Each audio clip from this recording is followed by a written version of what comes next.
Hi everyone, welcome to chapters 8 and 9. These are going to be combined because they were both a little bit shorter and they had similar content. So they've been combined into one lecture, and so you'll only need to do one reflection post, and the activities from this lecture will only be from this one for both 8 and 9, so you don't need to worry about double posting. So this week we are talking about interpersonal communication and cultural diversity and how we adapt to others. So let's talk briefly about culture shock, the idea of culture shock. I'd like you to take a moment and define what you think culture shock is. So the first thing that pops into your mind, if someone were to say, what is culture shock? What would you say? And then include 3 examples of what that may look like, either for yourself if you've experienced it, or for anyone that would be in a new culture. So once you have defined what that is and included 3 examples, I'll give you my version of what that is: feelings of stress and anxiety when a culture has little in common with your own. And so you can actually kind of compare what you thought about that with what I think, and some of that does come from the book, and then some of that is just kind of my interpretation as well. And so there's really no right or wrong, but it's definitely discomfort and lack of understanding with the culture that is dominant where you are. So if we consider the nature of culture and the role that that plays in our lives, culture in and of itself is a learned system of knowledge, behaviors, attitudes, beliefs, values, and norms that is shared by a group of people. And so let me look at each one of those individually quickly. So a learned system of knowledge. So it's information, it's things that we have learned and that we've absorbed through other people and through experiences. It's a learned system of behaviors. So there are certain ways that we respond and that we act out what we think and feel. It's a learned system of attitudes. And so it's the way that we perceive things, it's the way that we respond to things. Beliefs and values, those kind of go together, but it's what we think about the world and it's what we place importance on. And then norms. So this is what is expected if I'm a part of this culture. And all of that is shared by the group of people that considers that culture their own. So you can either write them down or just think of them briefly, but think of some of the cultures that you're aware of. And you define what culture means to you and list some cultures that you think fit that definition, that people that would have a learned system of those things that is shared. Okay, so now that we have a concept of what culture is, we have to keep in mind what co-culture is. And so when we think about co-cultures, we're talking about a distinct cultural group within the larger culture. And so if you think back to a couple of quizzes ago, we discussed in one of the quiz questions, where do terms come from? And the answer to that was co-culture. And some of you actually gave examples of what co-cultures might be. And so that's already been addressed in the multicultural aspects in some of the other things that we've talked about, but this is very specifically important to the interpersonal communication. If we need to adapt to cultures and co-cultures, we need to be aware of what those are. So now I'd like you to list some co-cultures that you can think of. And again, based on that definition, whatever pops into your mind, what are some of the co-cultures that you're aware of? Okay, so cultural elements.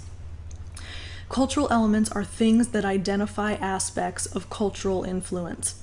And so basically what that's saying is, if you think about the things that feed cultural norms, influence cultural acceptance, what are those things? So we need to kind of break those down and identify what those elements may be. So material things and ideas, actual possessions. Every culture has very unique things associated with it. So the material possessions and ideas definitely are related to the culture. Social institutions as well. So schools, governments, religious organizations, all of those have cultural influence and have those cultural elements built into them. The belief systems, ideas about individuals and the universe. And so each culture is going to have a specific idea of what role an individual has, what purpose an individual has, and then on a larger scale, what role the universe has and what influence the universe has in life.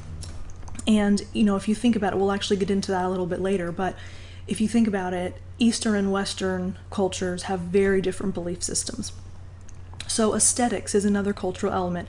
The way that one views music, theater, art, dance, all of those types of things. And so, if you think about interests in different cultures, the way that theater is expressed, the way that dance is expressed, very unique to culture. And anytime there's a traditional cultural celebration, whether that be Native American or Chinese with the dragons, or whatever, indigenous people that in the villages and tribes, they all incorporate dance and the arts and theater and music. If you think about all of those types of traditional indigenous festivals, they incorporate all of those things, and it's very specific and unique to their culture. So aesthetics is a big part of that. Language, of course, and we've spent a lot of time talking about verbal and nonverbal communication systems, so you should be pretty familiar with that. And then acculturation is capitalized because very, very crucial element to this. Acculturation is the process of acquiring new approaches, beliefs, and values by coming into contact with other cultures. And if you know anything about history, or I know you know about it, you've had to take it in school, but if you remember anything from history, that's the challenge sometimes. You are aware of a lot of the frustration with American culture is that we have forced acculturation, or there's a perception that Americans have forced acculturation on people, specifically the Native American Indians, Canadians, and any immigrants who we had issues with, especially, we placed a lot of Japanese Americans in internment camps during the war. And so, we have this value of acculturation. And it is that if you live in the United States, you need to acquire new approaches, beliefs, and values. And you do that by coming into contact with the American culture. And of course, that's not exclusive to America. That's anywhere you go. I mean, if I were to move to Kazakhstan, there would be an acculturation process that I would go through, because I would need to learn new approaches and beliefs and values. And the interesting thing is, it's very, very difficult to do that. It's very difficult to acculturate if you don't put yourself in contact with the culture. So if you choose to stay in your house and not learn the language and not interact and not get out and see the world and experience the world where you're now living, it's very, very difficult to acculturate. And actually, when I was growing up, there was a family 3 doors down, and they had children older than my brother and me, and their daughter babysat for us. But they were an Italian American family, and the mother was a stay-at-home mom because that's valued in other cultures. And so they made wine in their garage, and she cooked traditional Italian meals every day. And you could literally walk by the front of their home and you could smell the food. I mean, it was just like, you knew that they always had good food at their house. Anyway, the point is, the husband ran a business, so he interacted with Americans all day, every day. So his English was very good. He understood American culture quite well. Their children were in American schools, so they learned English very well. They acculturated well. But because the wife, her name was Lena, because she lived in the home and never, aside going to the grocery store, she really didn't interact with many people. She still, to this day, they've lived in America for at least 40 years, and she still to this day struggles to speak English well. And so, again, that acculturation process, it needs to be a willful decision. It is something that just happens by nature of being in a new place to an extent. But if you truly want to experience acculturation, it has to be a purposeful decision that you make, that I'm going to be in contact with this other culture, and I'm going to let it change some of the ways that I think and some of the ways that I feel. So if we get specific to US culture, and I know some of you are not originally born in the United States, so I would be interested to hear your perspectives because, my only experience is American culture. So I'd love in the reflection posts if you are from another country or if you have grown up with parents from another culture or country, I would love to hear some differences. But if we think about US culture, what are some elements of US culture? What are stereotypical, and I know we try to avoid stereotypes, but in this instance it's okay. What are some stereotypical US or American cultural norms?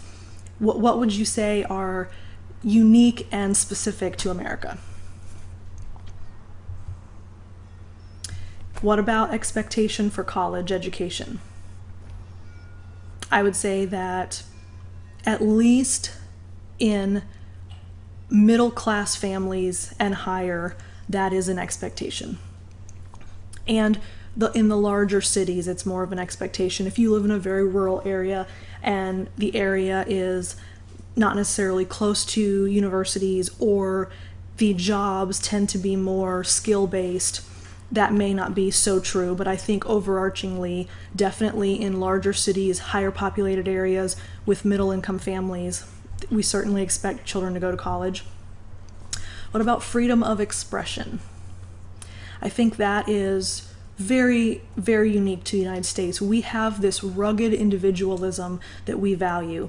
And so part of that individualistic culture is we believe we have the freedom and the right to express certain things. And that's why we have amendments, and we have things like that in the Constitution to guarantee that we have those freedoms. A focus on relationships, and I think that you can argue that all cultures have relationships, and that's true. But I think that we are very relational people, and we express those relationships. So I think that is true of American culture as well. What about future and new technologies? I think there are some that would argue that Japan and China are taking over a little bit on that, but I think it's definitely a focus. I don't know that we are necessarily at the forefront of that race right now, but historically, America has been the home to the best entrepreneurs and the best engineering and inventors in the entire world. So I think that that is certainly something that we can claim as our own.